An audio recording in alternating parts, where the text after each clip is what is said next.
آپ اندازہ کریں جب ایک عام آدمی علماء کے بارے میں ہے، علماء شفاعت کریں گے، سرکار فرماتے ہیں شہداء سے کہا جائے گا جنت میں جاؤ، علماء سے کہا جائے گا شفاعت کرو، تو صحابہ کا مقام کیا ہوگا؟ اس لیے اللہ تعالیٰ نے دنیا میں بھی ان کو عطا فرمایا ہے اور آخرت میں بھی، اور ایسے لوگوں سے جو اتنی عظیم ذات کے قریبی لوگ ہیں ان سے جھگڑا مول لینا صحیح ہوگا؟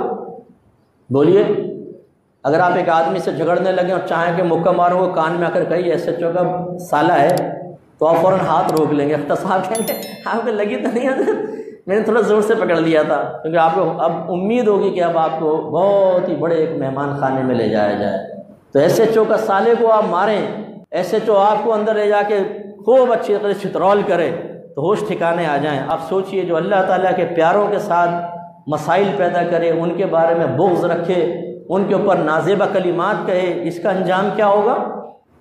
حاکم نے مستدرک میں حدیث ذکر کی ہے، سرکار نے ارشاد فرمایا جو میرے صحابہ کو گالیاں بکے اس پہ اللہ تعالیٰ اور تمام لوگوں کی لعنت ہوتی ہے۔ لعنتی شخص ہے وہ جو صحابہ کرام علیہم رضوان کو گالیاں بکے، اور ایسے لعنتی شخص جس کو اللہ نے رحمت سے دور کر دیا، اس کی محبت اگر آپ کے دل میں ہوئی نقصان پہنچائے گی۔ محبت اور نفرت بڑا نقصان پہنچاتی ہے، یاد رکھیے۔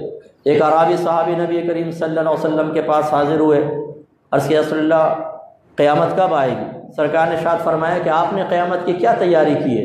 عرض کی کہ میں نے کوئی نوافل وغیرہ کی کثرت تو نہیں کی ہے، لیکن یہ ضرور ہے کہ میں اللہ اس کے رسول سے محبت کرتا ہوں۔ سرکار نے ارشاد فرمایا پھر بروز قیامت ہر شخص اس کے ساتھ ہوگا جس سے وہ محبت کرتا ہے۔ المرء مع من احبہ، ہر شخص اس کے ساتھ ہوگا جس سے وہ محبت کرتا ہے۔ تو اس لیے جس سے محبت ہے دل کے اندر دیکھ لیں، اگر کسی لعنتی کی محبت ہے تو پھر تیار رہیے، ہر شخص اس کے ساتھ ہوگا جس سے محبت کی ہے۔ اور اگر محبت تقسیم ہو کہ اچھوں کی بھی ہے بروں کی بھی ہے، تو اللہ کا فیصلہ ہے کہ اللہ تعالیٰ کیا کرتا ہے۔